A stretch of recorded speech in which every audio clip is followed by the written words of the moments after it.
Hello दोस्तों, good morning. मैं अखिलेश बहुत बहुत स्वागत करता हूं आपके अपने YouTube channel target with Ajay sir 2.0 में।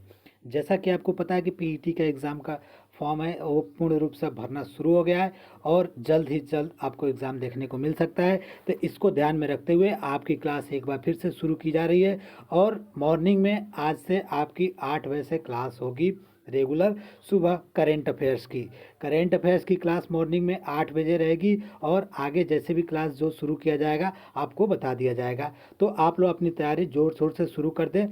आप लोग हमेशा से पूछ रहे थे कि सर पीईटी का एग्ज़ाम कब होगा, पीईटी का एग्ज़ाम कब होगा। तो आप लोग समझ जाइए कि अगर पीईटी का फॉर्म भर दिया गया तो 3 महीने के अंदर आपका एग्ज़ाम हो जाएगा। 3 महीने के अंदर आपका एग्ज़ाम हो जाएगा। तो यही मान के चलिए, अगर कोविड की वजह से लेट होता है तो 4 महीने के अंदर आपको एग्ज़ाम देखने को मिल सकता है। तो आप लोग तैयारी शुरू कर दीजिए। 4 महीने कोई ज़्यादा समय नहीं है। अगर एग्ज़ाम होते हैं तो मैक्सिमम 4 महीने लगेंगे, क्योंकि इसके से ज़्यादा समय नहीं लिया जाएगा, क्योंकि इसके बाद से गवर्नमेंट को चुनाव है। तो चुनाव को मद्देनज़र रखते हुए गवर्नमेंट जल्द से जल्द कोई भी एग्ज़ाम कराएगी। लेखपाल का पेंडिंग में, बहुत दिनों से लेखपाल का एग्ज़ाम पेंडिंग में, तो हो सकता है तो आपका लेखपाल का एग्ज़ाम करा दिया जाए। जो भी exam UP triple S C के माध्यम से होने वाला है उसके लिए पीईटी का एग्ज़ाम ज़रूरी है। तो आप लोग पीईटी की तैयारी शुरू कर दीजिए। अगर आप पीईटी क्वालिफाई रहेंगे तो आप किसी भी यूपी ट्रिपल एस सी के एग्ज़ाम में बैठ सकते हैं। तो इसकी तैयारी आप लोग शुरू कर दीजिए। आज से आपकी करेंट की क्लास सुबह में 8 बजे से रहेगी। तो इसको ध्यान में रखते हुए आप लोग 8 बजे ज़रूर हमसे जुड़िए और अपना करेंट की क्लास रेगुलर अटेंड करते रहिए। तो चलिए फिर शुरू करते हैं करेंट अफेयर 2 जून के महत्वपूर्ण करेंट अफेयर्स के प्रश्न। इससे पहले आपको एक बात बता देंगे कि जो 1 महीने से क्लास आपकी बंद थी जिसमें करेंट अफेयर्स नहीं कराए गए हैं, चाहे जो भी एग्ज़ाम में पूछा जाएगा, तो जैसे एग्ज़ाम की डेट आती है आपको एक एक हफ्ते 15-15 दिन के एक एक वीडियो में केवल प्रश्न और उत्तर करा दिया जाएगा। तो आप जो भी क्लास छूटा है करेंट की, उसके लिए आप लोग परेशान नहीं होंगे। आप के एग्ज़ाम के टाइम में पूरा सिलेबस आपको कवर करा दिया जाएगा। करेंट हो, जीके जीएस हो, हिंदी हो, चाहे रीजनिंग मैथ जो भी हो, 2-3 बार आपको कवर करा दिया जाएगा। तो सिलेबस के लिए आप लोग बिल्कुल निश्चिंत रहिएगा, भरोसा रखिएगा। सब कुछ एकदम बेसिक से क्लियर किया जाएगा और एग्ज़ाम टाइम तक आप कहेंगे कि हाँ सर हमारा पूर्ण रूप से तैयारी है, और आप मैक्सिमम स्कोर करके आएंगे। तो चलिए शुरू करते हैं करेंट अफेयर्स के प्रश्न। 2 जून 2021 के महत्वपूर्ण जो प्रश्न होंगे उसको देखेंगे। आज का पहला प्रश्न है, राष्ट्रीय मानवाधिकार आयोग जिसको NHRC कहते हैं, इसके नए अध्यक्ष कौन बने हैं? तो इसके नए अध्यक्ष बने हैं option number A Arun Kumar Mishra. राष्ट्रीय मानवाधिकार आयोग के अध्यक्ष कौन बने? तो Arun Kumar Mishra, option number A सही हो जाएगा। कुछ महत्वपूर्ण इससे पॉइंट देख लीजिए। तो NHRC किसे कहते हैं? तो नेशनल ह्यूमन राइट कमीशन, जिसको राष्ट्रीय मानवाधिकार आयोग कहते हैं। इसकी स्थापना 12 अक्टूबर 1993 को हुआ था। मुख्यालय कहाँ है? तो नई दिल्ली में। अध्यक्ष कौन है वर्तमान में अभी बने हैं? तो अध्यक्ष बने Arun Kumar Mishra, option number A सही था। इसका मोटो, जिसको लोगो कहते हैं, उसका राष्ट्रीय मानवाधिकार आयोग का लोगो क्या है? तो सर्वे भवन्तु सुखना, मे आल बी हैप्पी, इसका मोटो है। ये भी आपके लिए एक महत्वपूर्ण पॉइंट है, नोट कर लीजिएगा। चलिए प्रश्न नंबर 2 देखते हैं। प्रश्न नंबर 2 है, घर घर औषधि योजना को किस राज्य की सरकार ने शुरू किया है? घर घर औषधि योजना को किस राज्य की सरकार ने शुरू किया है? तो 2 नंबर का ऑप्शन नंबर डी सही हो जाएगा, राजस्थान ने। राजस्थान ने घर घर औषधि योजना की शुरुआत की है। राजस्थान के बारे में कुछ महत्वपूर्ण पॉइंट देखेंगे, उससे पहले इसके बारे में देख लेते हैं घर घर औषधि योजना के बारे में। तो घर घर औषधि योजना के तहत राज्य के सभी परिवारों को 4 चुनिंदा औषधि जड़ी बूटी के पौधे जैसे तुलसी, अश्वगंधा, गिलोय और कालमेघ उपलब्ध कराए जाएंगे, ताकि औषधीय पौधे, जो भी ये औषधि पौधे हैं, इसका संरक्षण और महत्ता के प्रति लोगों को जागरूक किया जा सके। किस किस महत्वपूर्ण पौधे को इस योजना के तहत रखा गया है? तो तुलसी, अश्वगंधा, गिलोय और कालमेघ, ये महत्वपूर्ण 4 पौधे हैं जो जड़ी बूटी के लिए काफ़ी उपयोगी हैं। तो इसके लिए राजस्थान सरकार ने एक योजना शुरू किया है और इसका मुख्य उद्देश्य है कि लोगों को इसकी महत्वता और इसके प्रति जागरूक किया जा सके। राजस्थान के बारे में देख लीजिए, वहाँ के मुख्यमंत्री कौन है?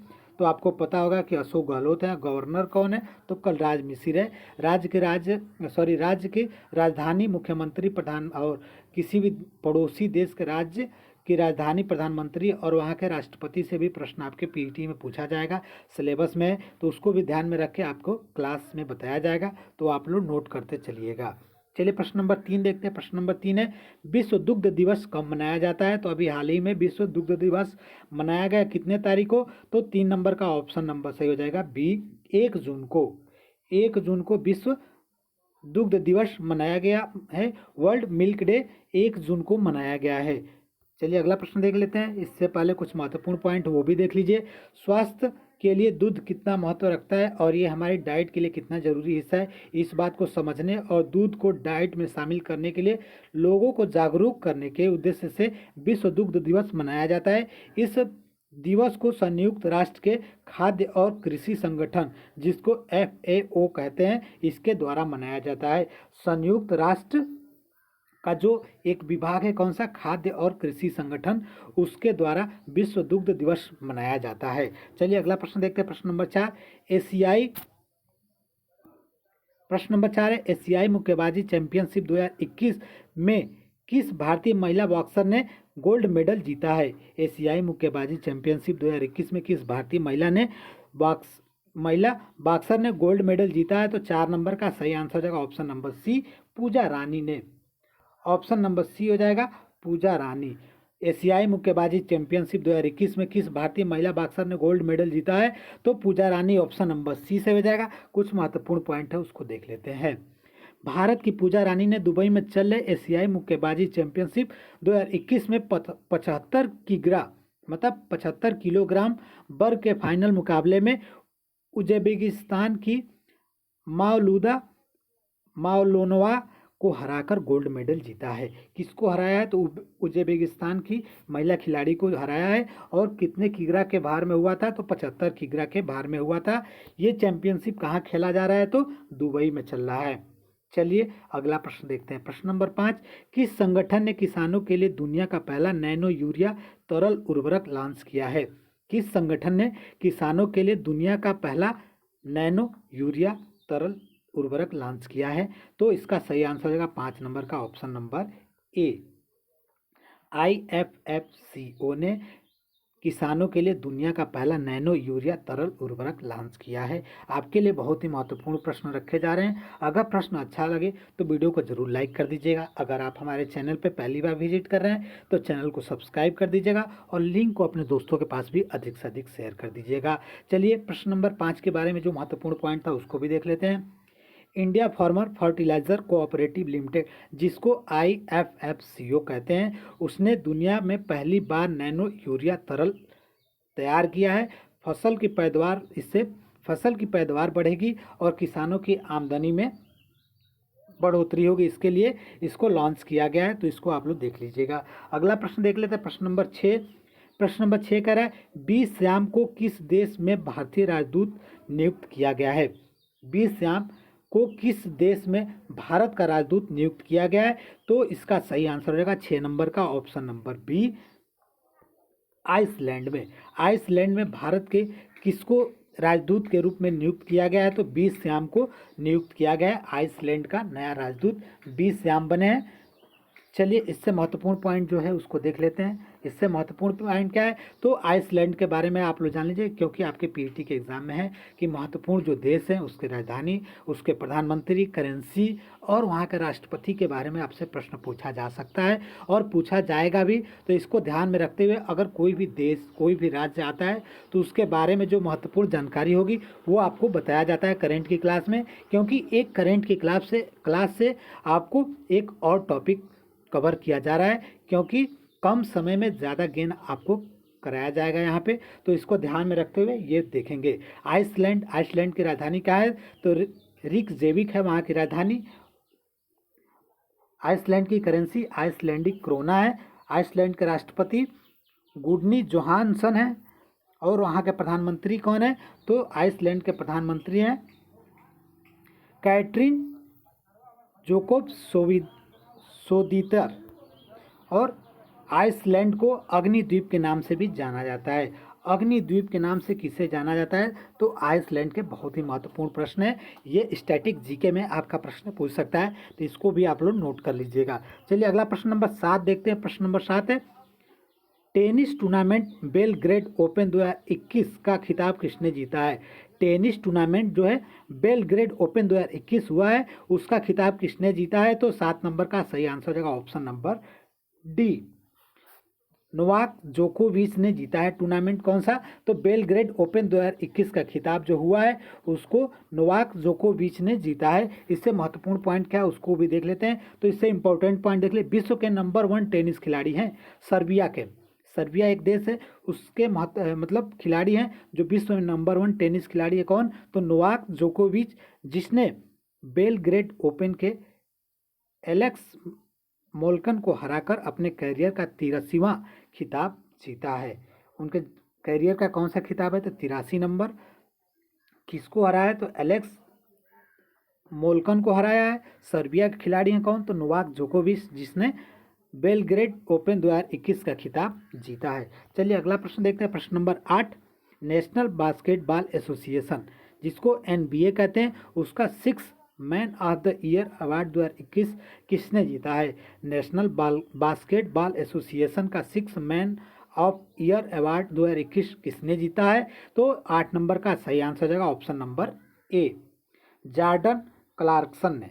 ऑप्शन नंबर ए से हो जाएगा, जॉर्डन क्लार्कसन ने नेशनल बास्केटबॉल एसोसिएशन NBA का 6 मैन ऑफ द ईयर 2021 का खिताब जीता है। इससे महत्वपूर्ण पॉइंट क्या है तो उसको भी देख लेते हैं। यूज हार्ट जैज, जो कि एक टीम का नाम है, use heart Utah jazz basketball जो है टीम है, उसके खिलाड़ी है कौन? तो जॉर्डन क्लार्कसन ने नेशनल बास्केटबॉल एसोसिएशन का man of the year award जीता है। यूटा जैज अमेरिका की एक प्रोफेशनल बास्केटबॉल टीम है। ये भी एक महत्वपूर्ण पॉइंट है। यूटा जैज क्या है? तो अमेरिका की एक प्रोफेशनल बास्केटबॉल टीम है, जिसके खिलाड़ी हैं कौन? तो जॉर्डन क्लार्कसन ने national basketball association man of the year 2021 का खिताब जीता है। ये था इससे संबंधित प्रश्न। चलिए अगला प्रश्न देखते हैं। 9 नंबर प्रश्न है, किस IIT संस्थान ने तापमान दर्ज करने वाली भारत की पहली स्वदेशी डिवाइस एम्बीटेक को विकसित किया है? एम्बीटेक एक तापमान डिवाइस है, तापमान दर्ज करने वाली। किस IIT संस्थान ने इसको बनाया है या फिर विकसित किया है? तो इसका सही आंसर हो जाएगा ऑप्शन नंबर डी, रोपड़ IIT रोपड़ ने, ऑप्शन नंबर डी से हो जाएगा। IIT रोपड़ ने तापमान दर्ज करने वाली भारत की पहली स्वदेशी डिवाइस एम्बीटेक को विकसित किया है। चलिए इससे महत्वपूर्ण देख लेते हैं। महत्वपूर्ण पॉइंट क्या है? तो IIT रोपड़ ने देश की पहली एक ऐसी डिवाइस बनाई है जिसकी मदद से एक जगह से दूसरी जगह वैक्सीन ले जाने के समय उसके आसपास का तापमान 90 दिन तक रिकॉर्ड किया जा सकता है। इसकी मुख्य विशेषता क्या है? तो 90 दिन तक तापमान इसमें दर्ज किया जा सकता है। वैक्सीन को ले जाने में प्रॉब्लम होती थी, इसको ध्यान में रखते हुए इस डिवाइस को बनाया गया है। किसने बनाया है? तो IIT रोपड़ ने। IIT रोपड़ किस राज्य में पड़ता है आप लोग कमेंट करके बताएंगे। चलिए अगला इससे महत्वपूर्ण पॉइंट क्या है? तो इस डिवाइस से यह पता लगाया जा सकेगा कि वैक्सीन क्या यह अब प्रयोग करने के योग्य है या नहीं है, वैक्सीन की बर्बादी नहीं होगी। इससे मुख्य फ़ायदा यही होगा कि अगर उसको ले जाया जाएगा तो उसके अगल बगल आसपास का तापमान उससे मापा जा सकेगा, 90 दिन का कैलकुलेशन वो देगा। इससे आपको पता लगाया जा सकता है कि इस वैक्सीन का यूज़ हो सकता है कि नहीं यूज हो सकता है। आपको पता है कि वैक्सीन के लिए सभी वैक्सीन का एक अलग अलग टेम्परेचर होता है, उसमें उस टेम्परेचर में रखा जाता है। तो इसको ध्यान में रखते हुए इस डिवाइस को बनाया गया है। चलिए अगला प्रश्न देखते हैं। अगला प्रश्न क्या है? प्रश्न नंबर 10 और आज का अंतिम प्रश्न होगा। सावरकर ए कंस्ट्रक्टेड लेजेसी 1942 टू 1966 पुस्तक लॉन्च हुई है। इस पुस्तक को किसने लिखा है?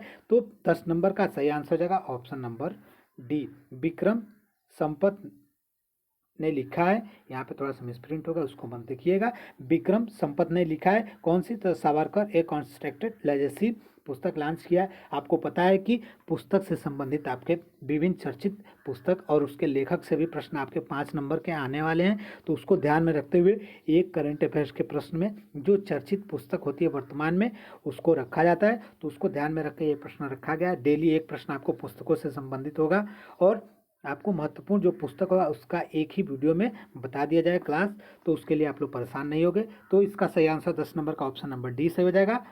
विक्रम संपत ने लिखा है। चलिए ये थे करंट अफेयर्स के महत्वपूर्ण 10 प्रश्न। उम्मीद करते हैं प्रश्न अच्छा लगा होगा।